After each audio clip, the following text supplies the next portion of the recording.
Hello everybody, welcome to my channel, The Dark 66. My name is Colin Keelty. Tonight with me is Leon Howarth.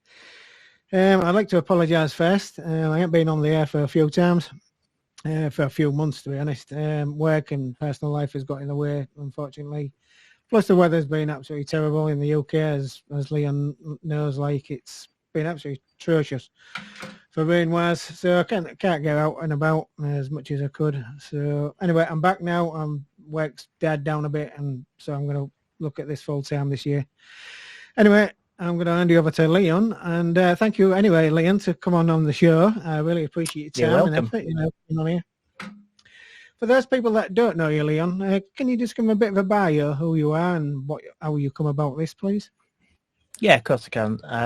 Thank you. I grew up in the town of Bolton. I now live very close to Blackpool in a little town called Kirkham. Whilst I was a kid living in and around Bolton, there were some strange goings on with UFO reports, cryptid reports, ghost reports, and as anyone will know that follows this kind of thing, the place in Bolton at the moment is called Winter Hill, and there's a lot going on around there. But coming into this genre of the weird, if we can call it the weird, It's been I called had, also. yeah, I had a very strange encounter when I was about 6 years old. In a family, we had a family business in Blackpool, and something happened to me in a room, and that is really what catapulted me into this wild and wonderful genre of the weirdness, and it's set me off Was that onto my... paranormal then, Leon? Yes, Sorry to interrupt. It it was. was. It was, yeah. So that set me off to set off this the channel that I've got now, my YouTube channel, and into all the weird stuff. But yeah, if you want to know about that, we can have a talk about that whenever. But yeah, it was a very strange going on, and it was the catalyst, if you could say, that at a very young age set me off on this road of weirdness. Actually, I think all of us have had it. I mean, I had strange things happening to me when I was a kid. So, and I had my first sighting when I was 14. But I think everybody, most of the researchers that we talk to, have all had some type of experience at a young age. Yeah, yeah. It So seems to be a recurring thing, does it? Where you're catapulted into the weirdness, the high strangeness, whatever you want to call it. You don't you think have a chance, do path you? seems You're to be there. going in that direction, doesn't it? That's yeah, I would agree. Yeah, definitely. So, do you think over the years you've got more into Dogman than anything else, like instead of UFOs and the paranormal? I would say at the moment, yeah, I wanted to come up with a channel which, in a way, shows people what I do. So I didn't want to call it a paranormal channel. I did it one time, and I didn't want to call it a Dogman channel. So that's where I come up with the Do It Knowles way, because that's the way I do things, and it could have an endless surrounding of topics. But yeah, at the moment, the big stuff that is happening around here is the canines, the upright canines, the big black dogs, and also the big cats that are being seen around there as well, which is creeping into my kind of like, it's really pushing. It's into my realm. It's pushing at me now. But the canine stuff, the dogman stuff, if you want to call it, the werewolf stuff, it's still there. It's still happening. People are still getting in touch with me and saying they've seen this, they've seen that. But it's more of my stuff is the cryptid side of things more than anything. I did, like I said, as a child, started off with that weird encounter that I had, and that catapulted me. Just off you went into all this wild and wonderful stuff. Inside your head, doesn't it? Really. But Oh, sorry, Lynn. Go on. it's all right. Go on. Right. I was just going to ask you another question. Well, you've already answered one of them. Like, what do you think dogman are? Do you think they're paranormal or extraterrestrial, or do you think they're flesh and blood? It's really hard. Well, the way I look at it is hard because we find footprints and we find stories or tales of people telling you what they've seen. You go to a place, you find a footprint, and then you think to yourself, where's this animal gone during the day for a start? Does it come back at night time? Does it come back at daytime? What does it do? And then you start to think, is it kind of like spiritual? Is it kind of like a ghost? Is it an ancient being that's been here forever and ever, and it's given a job to do with regards to the big dog site, the big dogs and the cats and the big dogs and the dogman sightings in and around burial grounds and old ancient burial mounds and things. There's one round where I live now that is still connected to this day. People are still seeing the strange animal that's connected to an ancient burial mound. So, is it flesh and blood or is it a spirit? I couldn't. I'm on the fence. I've got one leg here and one leg there, and every time I find a little bit of, every time I find like a print, like I say, or a scratch, and I think, oh, well, yeah, it's a physical thing, but where does it go? And which keeps coming back all the time is it going underground? Is it going in caves? Is it going in old mines? Which our country is full of old mines. They're all been shut down. Yeah, it is. Yeah, you're right. It is. It's like Swiss cheese under our feet. We've got ancient tunnels. We've got workings made from the pre-Victorian, Victorian times. So, we could speculate forever. Does it come down on a UFO with an alien, and is it killing beast? It's hunting dog. Like I said, really, we've got 1,000 questions, haven't we? Just no answers. Yeah, it just seems to go round and round. Like I say, you get one bit of evidence, and something else steps on top of it, and it makes you go the other way. Then it does. What you think it may be. It's so true, is that? I'm trying to go through. You've already answered a few of them. Do you interview? Do you actually look for other cryptids, Leon, like Bigfoot or Wendigos or anything like that? Have you had anything like that come across your path? Yeah, I get the odd email or text or comment left on channel with regards to Bigfoot type creatures. There was one only last week, and it was in.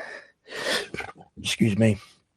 It was in. I've already made a video of the place, and I think it was called Werewolf in a Graveyard or something like that. And it was an old college that's up in Lancashire, where I am. It goes back 700 years or whatever, this place. Yeah. And some woman saw basically a werewolf, a dogman, in this graveyard. So one of my followers, or one of the people who watch my videos, had watched that video, and he used to go to that school, and he told me a couple of weeks ago that he was out on a rugby field and he saw what he thought was a huge rugby player. But at the time, rugby wasn't being played. I think they only do it in winter or whatever. This was summertime, and he saw this huge hulking, shaggy-looking, bloody monstrous man-like creature, and it just disappeared into the woodland. So that is another place we're going to have to go back to and look more into it. Did he see the dog man, or did he see the wild man? And we don't know, but yeah, the interaction the woman who had with it, myself and my son, who's my cameraman, we went down there to look at it all, to weigh it all up, to see if the information she was giving us existed for a start, that there was a certain building and it happened in a certain place. So we're going to go and see if all that lot marries together. And it did. It all did, and it all looked, and it all come across as very believable. And now with this guy getting in touch with us from the exact same place, the graveyard itself backs onto those playing fields. It's giving it more credence. It's giving it more legwork, and it's given us more things to look into and do as well. Any evidence of prints there, or have you? Has anybody made any claims? No. Okay. Absolutely nothing. Only visual. Yeah. How do you feel like America's got about 5 million acres of woodland, and we've only got, I think our biggest woodland is up in Scotland, which is about 300 square miles. So what do you make of this? With regards to how much space there is for a certain animal to exist, it's more than capable. I would say it's more than capable of existing in our country, depending on what you want to believe it to be, flesh and blood or spiritual type entity. But like we said before, there's always somewhere for it to go, for it not to be found, and there's always ways. Yeah, there's always ways of it. Sorry, I put them readers on. I'm struggling now, and there's always ways of it to travel all over the country. You know, I've got theories, and a lot of other people have a similar theory with regards to railways and rivers. You're back. And it, with the animal being able to move up and we down railway green belt on the in between industry. Sorry. Yeah, they do. Yeah. So yeah, it's a few reports like that. But we're only a little spot on the globe as a country-wise, but we've been here a bloody long time, and there's a lot of people from all over the world who've tried to take over this country and has brought their own, dare I say, myths and legends with them. And are they really myths and legends? Yeah. Are they the truth though? Right. Are they bringing? You know, you go back to like the Roman invasion right at the beginning of a civilized world. You know, they were obsessed with half man, half wolf looking creatures and things like that. I think every civilization in the world's got a wolf in it somewhere. There is, yeah, and it. Well, the Egyptians with the Anubis and all like that. So yeah, you could. Be I remember doing some research a few years ago about Vikings, and I can't remember the king's name now, but it was a Viking king, and when he landed on the shores of England for the very first time, and the Vikings were strictly they made diaries. Regardless, they did diaries for everything they did. And the first thing he put in that diary was "met dog-head men." What's that mean? Yeah, so it doesn't explain what it just put "met dog-head men." Yeah, you know, you're right. Well, there was a bit of land, wasn't there, in between Europe and England? It was called Doggerland. Is it called Doggerland because there was a strange, bloody dog-like creature living there? These places get a name for a reason, don't they? I've never looked at that. But yeah, no, you're right. It is called Doggerland. Why? Does anybody know out there? Exactly. Please get in touch, or with Leon. Yeah. And let us know. Anything. I don't. What type of equipment do you use, Leon, when you go out? Well, mostly is... I forgot one here. Most filming I do, because of where we do it, and it's always bloody raining in this country. Excuse me language. Yeah, it is, little Aussie Mo at DJI cameras like this. You can throw that in a river, in a stream. You can drop kick it down a road. It'll still work. So a lot of my stuff is filmed on them. Myself and Spiro, who's who's on a lot of my films, who has his channel, WA UK. He has the same camera and similar cameras. He also has a drone. I used to have a drone, but I flew it into a tree at 40 mile an hour, which you don't really want to do that. But equipment-wise, that is the main. I don't know if you can see it. Yeah. My main camera. Yeah. A Panasonic. That is the backbone really of equipment. There's obviously waterproofing stuff. There's camping stuff, because we sometimes on my channel we will use ourselves as bait. We'll go camping in a place where we've had stuff reported to us, and we'll sit there all night and be just some people camping and hoping that something will happen, which it normally does. Apart from that, you're looking at, I do have one or two bits of cutlery on me at the time. I don't really want to go into it too much, what I do carry. Yeah, I know the feeling. I do as well. It's very strict in this country, but very. knowing what we know, you wouldn't go without it. Put it that way. Yeah, but it'd be like a burning arrow against the tank, wouldn't it? It would, but yeah, it's more of psychological, isn't it? Knife. Yeah. It makes me feel a little bit better, but I know it'd be useless. But yeah, it does indeed. I was going to ask you a question. I got what I was going to ask you. Sorry. I know you've caught some really interesting audios when you've been out camping, out giving yourself as bait. What yeah. did you put them down for? Do you think it was deer, or do you think it was the alleged beast? One of the best audios I caught, we were using ourselves, me and myself and Spiro again. We were out.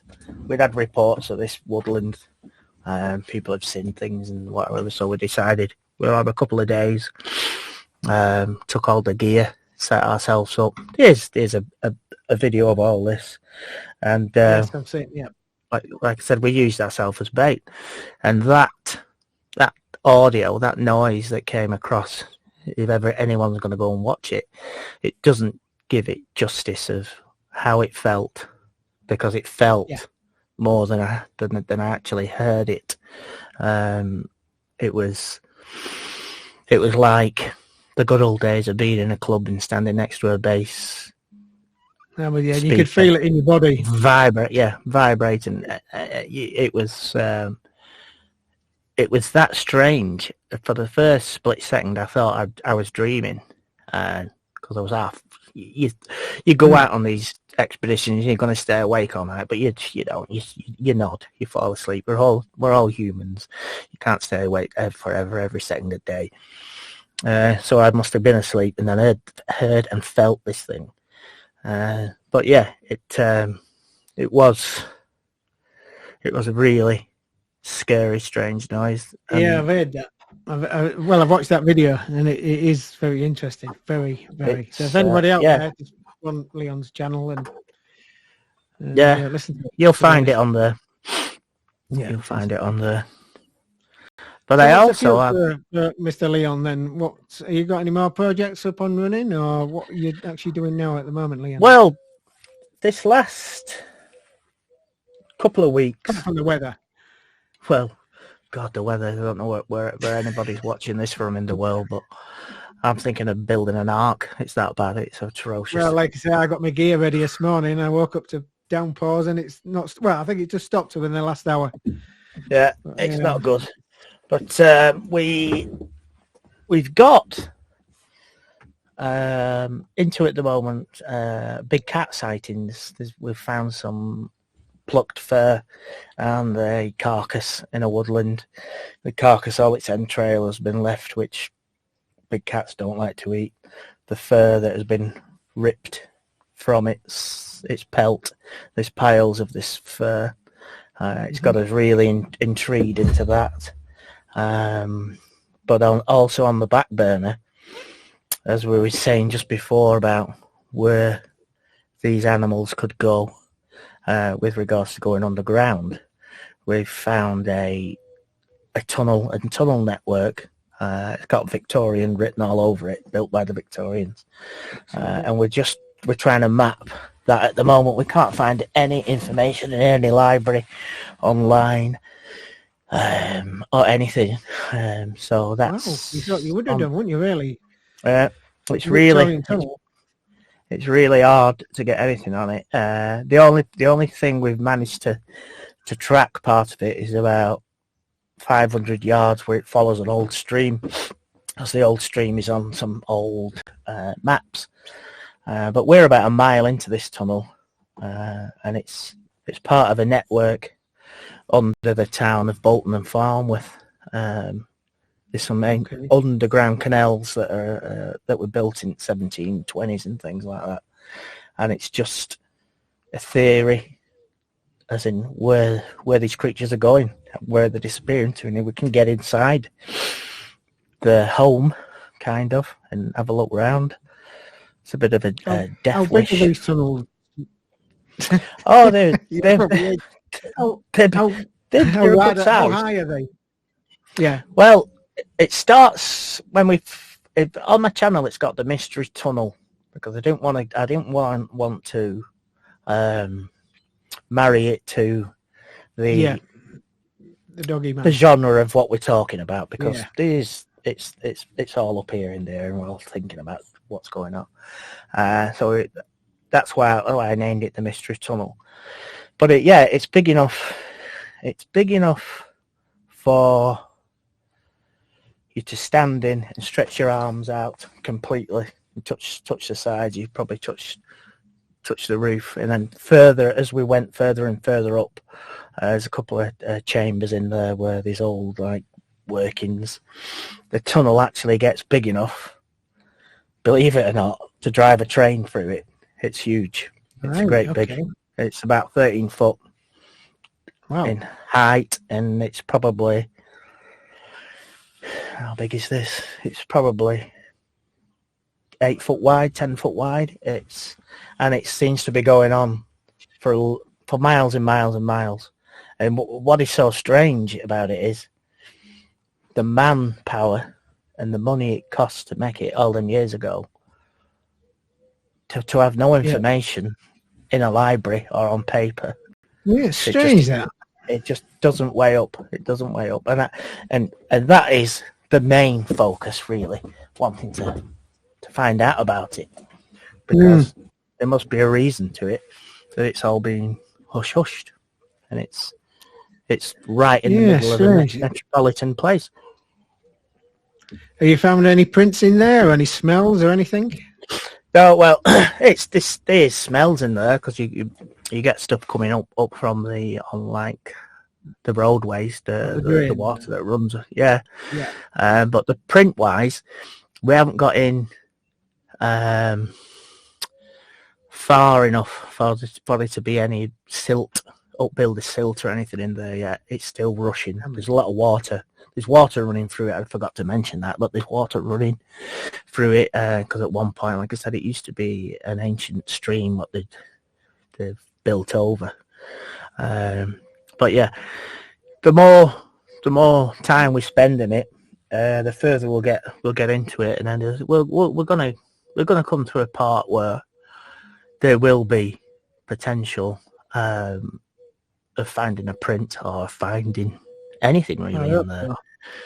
But it's a fascinating place for it to exist and no information to be on it. It's just don't make sense at all. Why do you think it's open and not been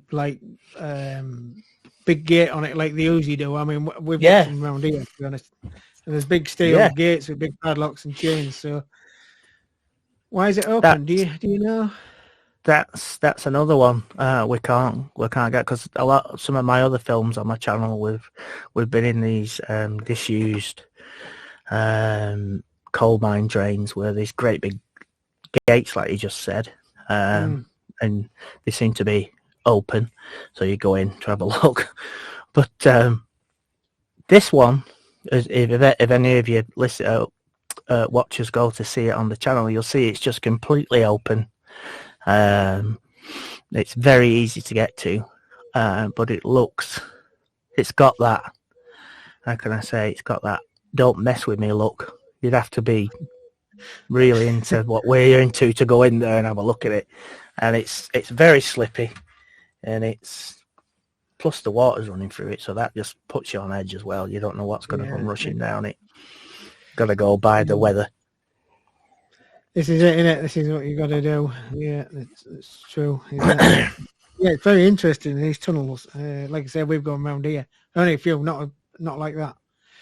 And they're all boarded up or chained up. Yeah. You can't.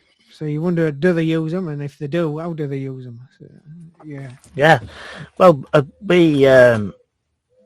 me, myself, and Sean, who's another mate of mine who comes out on some of the investigations, we had a report of there were three boys who were truanting from college, and they were having a drink and having a smoke. Cannabis, basically. And they saw this kind of like a baboon-looking creature on all fours, and it was running across the side of a river banking. One of them, they was half asleep. One of them opened their eyes and saw this thing and woke the other two up. So all three of these guys sat up. They weren't kids. They were like 15, 7, whatever they are at college now. What are they? 16, 17, something like that. And they saw this creature. And as it was on 4 legs, it seemed to get onto 2 legs and slide down the banking of the river. And it disappeared. And they thought, where the hell has it gone? They were too scared to follow it. So we went over and to investigate it all to see if all this, what they were saying, like married up, where they stood in the right place, where it went round the corner, could they have seen it disappearing around the corner? Anyway, everything married up. I think it's called 3 College Boys Sighting, I think, on my channel. Yeah, a few years ago, wasn't it? Was that one? I remember you telling me that. And when we finally found it, everything married up, because these kids said it disappeared, but they didn't know there was a tunnel, a cave system at the end of this river. They just thought it disappeared into bushes. We were there winter time, so we could see all the foliage had died back. We found where this cave went in. We tried getting in it, and it was just too much water, so we put it off for a couple of months and went back in it a couple of months after. And we were in this cave, and this cave was basically like an MFI wardrobe on its side, and it was that small. You had to scrunch through it, and it was horrible. It wasn't very nice at all. But we got into a part where there's 2 chambers that come off either side, and to the right-hand side of this chamber we found prints, and they weren't canine prints, they were cat prints, and they were like a cat print the size of like so. Like a small saucer. Yeah, and that set us off on the big cat kind of genre. But it the big cat and the dogman werewolf type things, people are seeing these creatures in the exact same place all the time. They seem to be going hand in hand. But that was one of the caves that wasn't very well. It wasn't a cave; it was a tunnel system. It was built. It was clawed into the rock. That was about 300 years old. That one. Wow. But yeah, the evidence in there. Was that cave on record then, Leon? Or? Yeah, we found evidence of that on record. Yeah, that was part of a drainage system for the canal that was very close, a disused canal that's gone now. So where did that come out? Where does it begin and where does it come out? Do you know? What it did, it was following a little stream that was spring fed, and it used to go underneath the Bolton and Bury Canal, and then it would pop out on the river banking of the River Irwell, which is where I grew up as a kid and where everyone was talking about these weird creatures running around, which incidentally, again, is a river. It's a waterway. It's a way of this creature moving left and right, up and down, wherever it wants to go. So everything married up to what we expected it to marry up to, it being near water, being near a canal. And not very far away, there's actually a disused railway as well, which is within a quarter of a mile from where this all was. So everything is making sense, if we could say it, that there's some strange animal in and about that place, knocking around. Yeah, it is. I mean, I've had a few reports, especially on, I've had a few sort of like near power lines, again, railway. We don't have much of a canals over here, but there's a place called Leven Beck or Leven Canal. There's an elderly gentleman. I won't go into too many details, but he lives not far from Leven, the village, the little village itself. I don't really want to go into too much details. Sorry about this, but he's reported to me about 3 times now that he has seen something that he cannot explain. And I've been down there numerous of times. I've never found any prints, but it certainly seems to follow like water or, like you say, power lines, whatever. Why do you think this is, Leon? Have you got any theories on this? I think in our country, in England, in Britain, there's miles and miles of railway. There's about the same amount of miles of railway that are disused, that was shut down in the 30s. And I think if you want to be an elusive creature that doesn't want to be seen, obviously you've got to travel the country. But if you're on a part of land where humans are not allowed, because if we trespass on the railway property, £1,000 ban, isn't it? I think. Yeah, I think it were. Yeah, last time I looked at £1,000, and it's do not pass go, do not follow pass. The railways. I'm seeing the sounds, to be honest, but yeah. They will nail your hat on with that. Yeah. So it's a creature. It's a creature that wants to move, and it's got a perfect place to move on that railway system or the canal system, mainly the railway. But I get a lot of people saying, there's millions of people that go up and down these railway lines in a metal tube every day, every night, and nothing's really reported that we hear about. But then again, exactly. You know for a fact, if you're walking near a railway, you know when a train's coming. You can hear it from miles away. You can even feel it in some places. Yeah. And an animal is switched on as this animal is supposed to be, i.e. a dogman or a werewolf. It's going to know something is going to coming up near it, so it just steps out of the way. The train whizzes by, steps back out again, which I've had that reported to myself. An actual train spotter in the area where I live saw the exact thing happen. He swears blind this all happened and everything. The place exists, so we've been and done a investigation there as well. Everything all marries up, and he basically said this thing knew within minutes that a train was coming, and even he knew the train was coming because he was there spotting trains. He was there to get the number of the train, so he knew it was coming. But this this dog knew that it was coming up on it. They have super senses, don't they? Really? Yeah. And he knew what time it was coming by, and the dog type creature knew before he did. Mm-hmm. No, I can believe it. They can hide. They can hide in plain sight, really. And if anyone's watching this now and they have a cat at home, I have 2 cats at home, and the amount of time I get stalked by these 2 cats, and I don't even know. And these are just little dinky things, you know what I mean? And they can really scare you to death sometimes. They can pop out from nowhere. So imagine that the size of a Great Dane. You know? Yeah. They can go. I had a witness call one of these things. Yeah, I had a witness actually call one of these things a Great Dane. Obviously, I've said this story many times, but I won't go into the details to bore everybody again. But it was a guy having a cigarette before he went home because he wasn't allowed to smoke. Well, he gave up smoking because his dad died of cancer, but he swears a Great Dane walked in front of his car, and that's what he said to me. It was a Great Dane. Yeah, You know, the first time I've ever heard anybody say to me, well, that was a Great Dane, and not, you know, how else. Well, yeah, I've had reports of a dog-like creature that looks like Irish wolfhound, but even bigger, a foot taller on its shoulder when it was on all fours. Now, if anyone's out there who wants to Google an Irish wolfhound and see really how big they are, because they are huge, and this thing was bigger, and it crawled up a side of a quarry like a cat.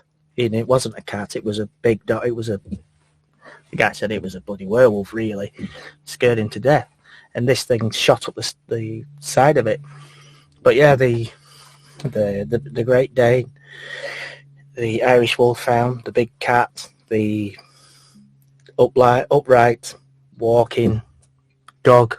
It's endless. It's always coming back. It's always going round and round. And you know as much as I know, it comes straight back to it all the time.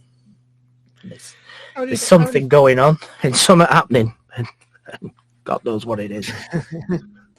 How do you find witnesses? I mean, I've come up with a theory. A lot of my witnesses have some type of problem. Like, I don't want to be, put a finer point on it, but like either mental problem or they've lost somebody in the family, or they're going through hard times, divorce or something. I found a lot of that. I would say about all the research I've done, Leon, is about 85% have all got some type of problem, and they see these things.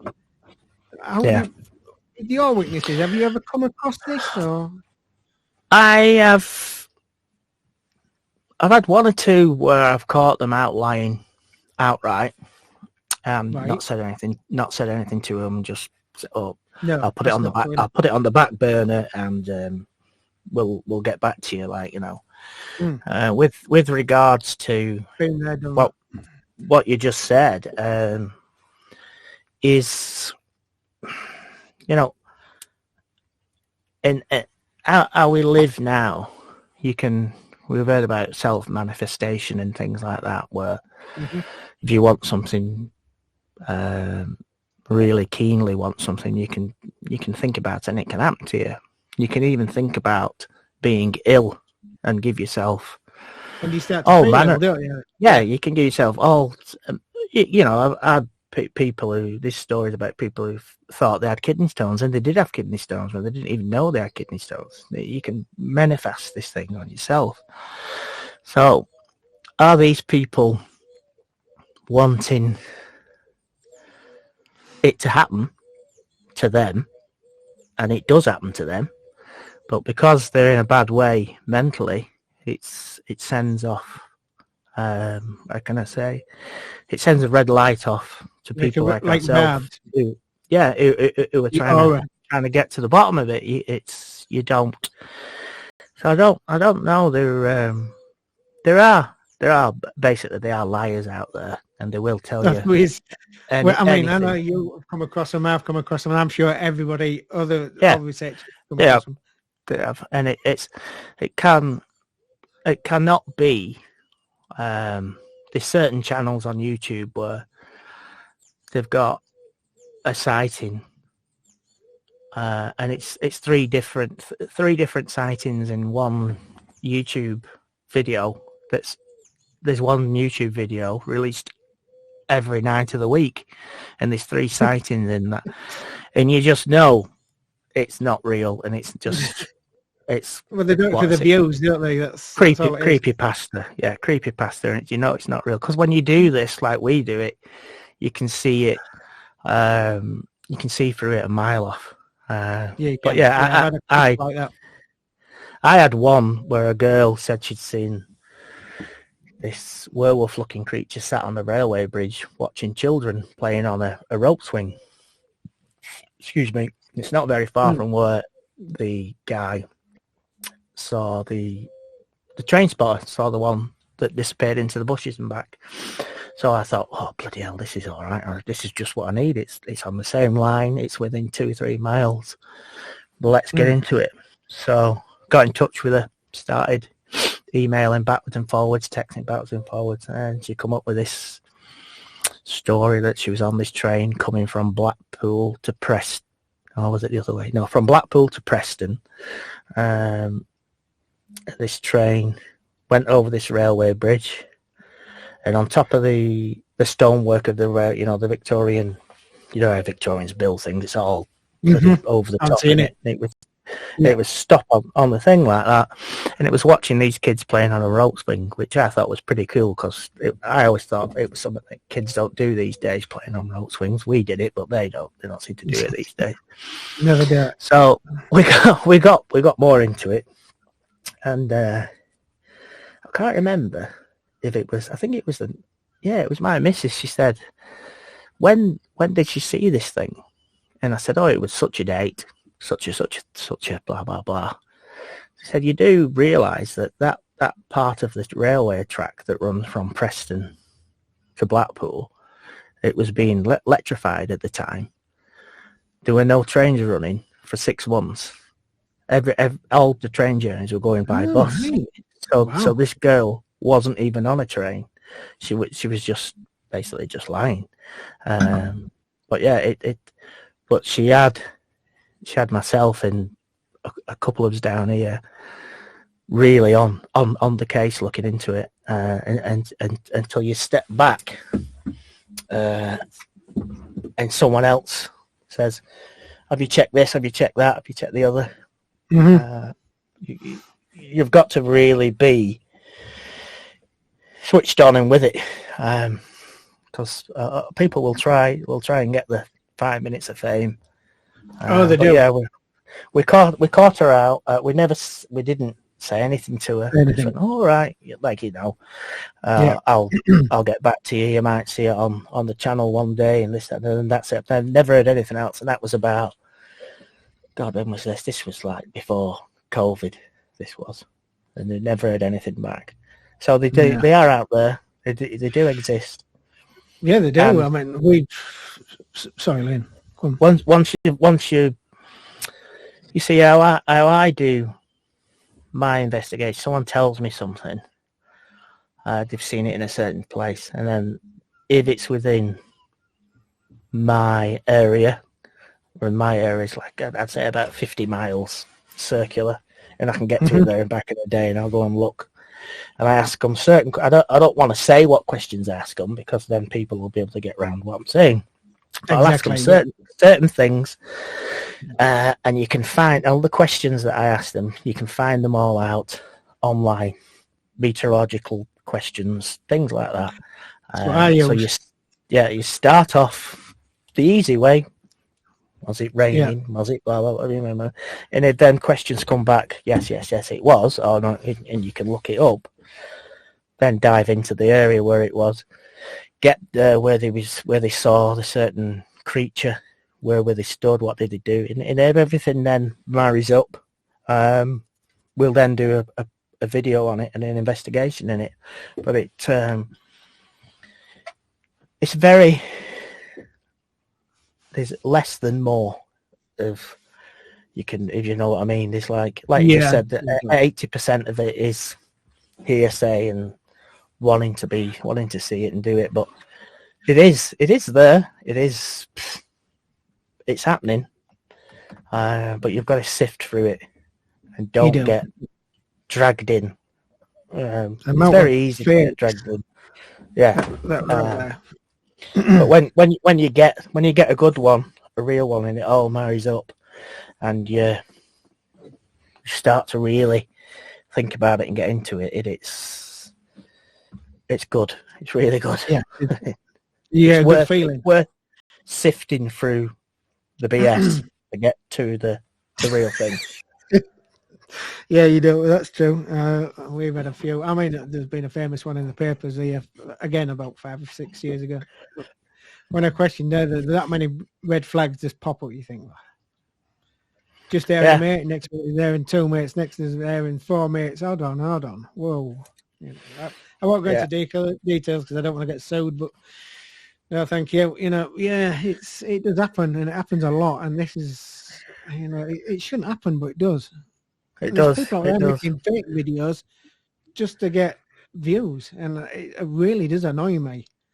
It's not good, is it? It isn't good at all. There's people out there who make these stories up and they talk about it. They don't get the boots muddy or piss wet through in the rain or camping for 2 days. I mean, we're boots on the ground, aren't we? There's not many that do. Anybody can sit in front of a computer. I could probably count 5 people who I know and you know who actually do what we do, and all everybody else, you just roll an eye and yeah, all right, okay, yes, and it's a shame. It's a shame because it doesn't help the cause at all. The way the world's going, Leon. To be honest, it does. Yeah, it is. I've got a map system like you. I've got roughly about, I don't know, 50, 60 mile area, and I've plotted all my, not my encounters, but all my reports on a map. Now I've been trying to look for some type of connection, like some type of pattern. I do that with weather, like you, and all sorts of things. But I've never found anything. Do you do anything like that, Leon? Do you map anything out? Or the only thing that I don't really map it out, but I always someone will report something to me. I'll ask them where it is, obviously. Then I will go Google Maps or whatever, and I will look for them 3 things: river, canal, railway.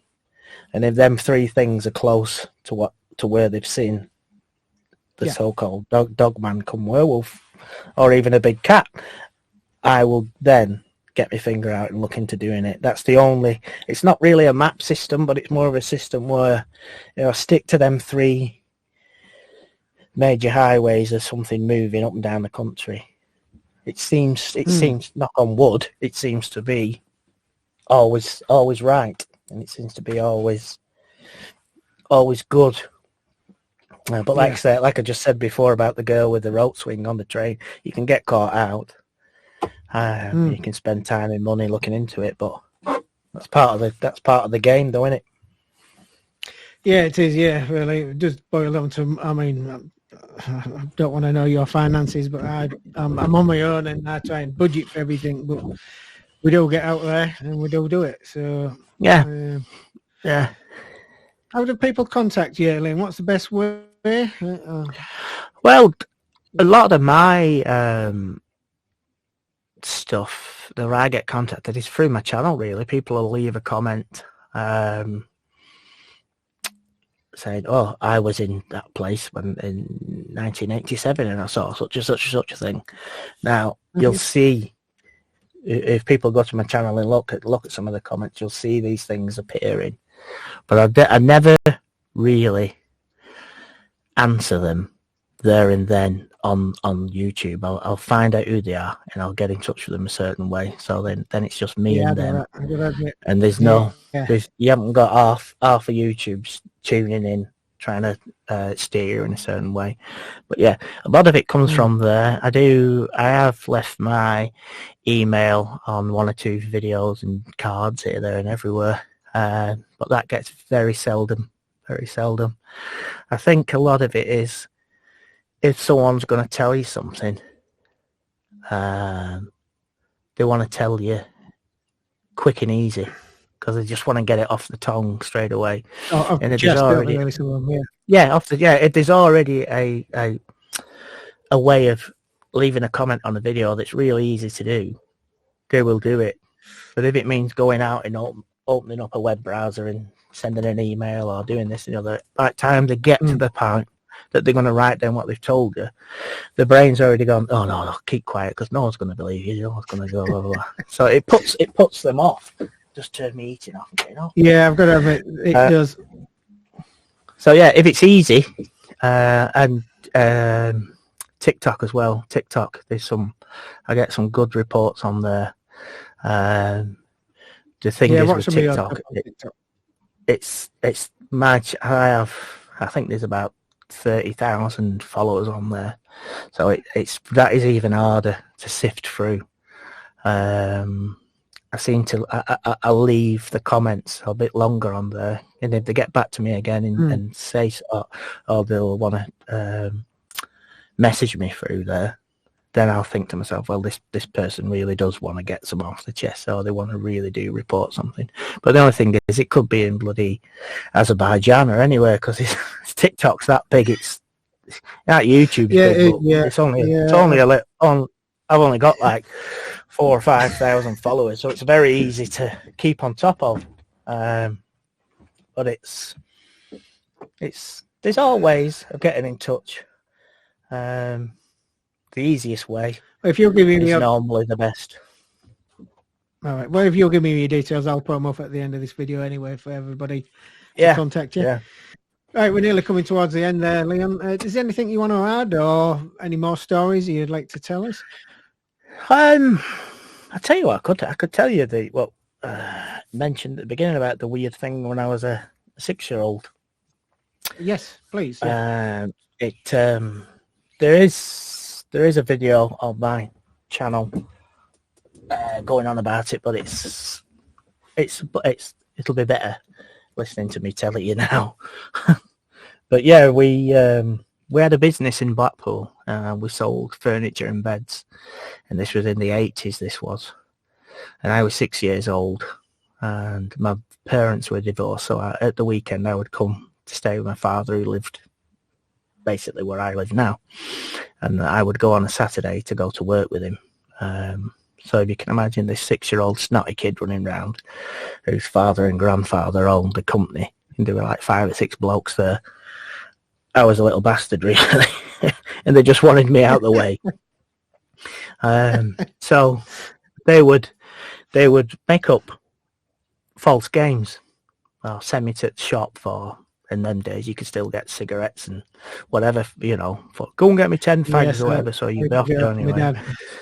So they used to send me, they used to say, like, let's have a game of hide and seek. You go and hide, I'll count to 100 and blah, blah, blah, blah, blah, to get me out the way from being a little sod to them. So this one particular day, it was summertime. My grandfather, he was the big boss. He'd gone home early. He was bad with diabetes, so he used to get tired and he'd go home. And once he left the place, the staff and everyone was a lot more relaxed then, because he was out the way, and I would be having all this pent up energy of wanting to play. So they'd say, have a game of hide and seek, you go and hide, count to 100. So this one day I set off, ran up these stairs, up into the showroom, and the showroom was full of wardrobes, beds, chest of drawers, bedding cabinets. So there was endless places to hide. And I thought, this is too easy. I'll go and hide in what we called the single mattress room. And it was a room which at the time was probably, I would say, about the size of your main bedroom in a normal English house. So it's a good size. And it was all these mattresses were stood up against the wall that went all the way around. So if you prise them open, you could get a gap and get inside, and you couldn't be seen from the outside. And I thought, what a brilliant thing! They'll never find me in here. So I goes in this room, and it's dark, but not dark. It's dark enough where you can see your hand in front of your face, but it's not that dark. Now, I found this little gap about the size of a Coke can, and I pushed it open. And as I pushed this gap, bear in mind I'm 6 years old, as I pushed this gap open to squeeze into the gap, just as I squeezed into the gap, this hand went boom from the wall to try and grab my face. And I felt it, the wind from it off the face, and it was just a hand, a wrist, and then it disappeared to nothing. And I fell backwards. As it come up, I fell backwards on my back, jumped up, ran back downstairs, and the guys who had told me to sod off and go and play, like, they hadn't even got up to like 70 seconds. They were counting up to 100. So I was that fast. I was up there, in and out before anyone could have got there. So it wasn't someone hiding behind, because there was a wall, so you couldn't do it anyway. It was this thing, this hand just come from nowhere to try and grab me. And as I'm stood there like gibbering and telling them that, they started laughing at me because I hadn't realised I'd wet myself as well. Like at 6 years old and something like that comes at you, you're gonna accidents happen, don't they? Yeah. But yeah, that was the beginning of my strange, can we say, connection to all the weird and wonderful stuff. Yeah, the beginnings. And there's a lot of us out there who's had the same kind of thing as a child. You've come across weird things. But yeah, that was. I can see it now. Yeah, it never leaves you, does it? Yeah, I could see the creases on its knuckles. I could see. Wow. I can see everything. It just. Poof.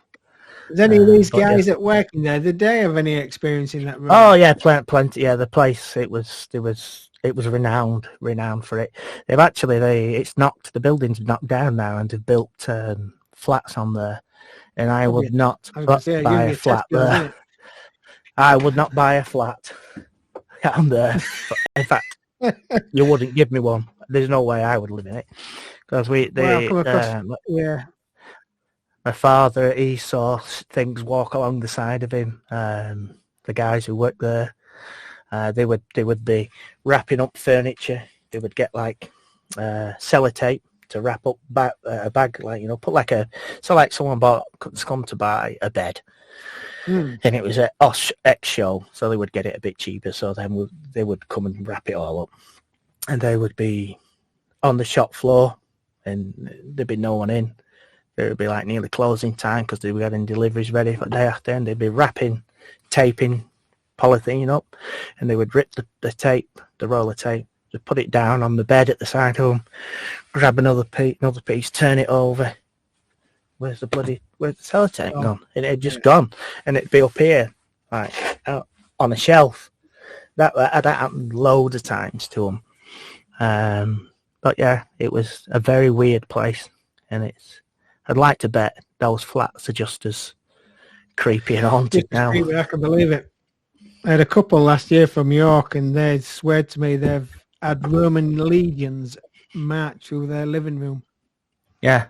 And I can believe it. I can believe that. Yeah, definitely. I told them I'm not into really paranormal, but give me your story and I'll pass it on. But it was very interesting. Anyway, we're nearly at our time, Leon. I really like to thank you for coming on. It's been great. Thanks for having me. Top guys out there, to be honest. You're a fantastic guy, and what you do is just unprecedented. It's brilliant. And before I go, thank you. Everybody who comes on my show gets one of these. Oh. So you can put it on your mantelpiece, and when your career goes downhill, you can look at it and think, "Blimey, what did I do that for?" All I need out of you is some address to send it to, and I will send it to you, Leon. And I'd like you back on the show sometime later this year, if you don't mind. Yeah, I'd love to. Right, yeah, definitely. Yeah. Might get a bit more information on this mystery tunnel. That would be interesting. That's what I mean. If you can get some more information, put something together, we'll do something a bit later in the year. If that's, that'd be great. And anyway, thank you, Leon. Thanks everybody for watching. If we've bored you senseless, then we are sorry, but this is what we do. We love it. And anyway, thanks for watching, everybody. Thank you. Good night. Good night.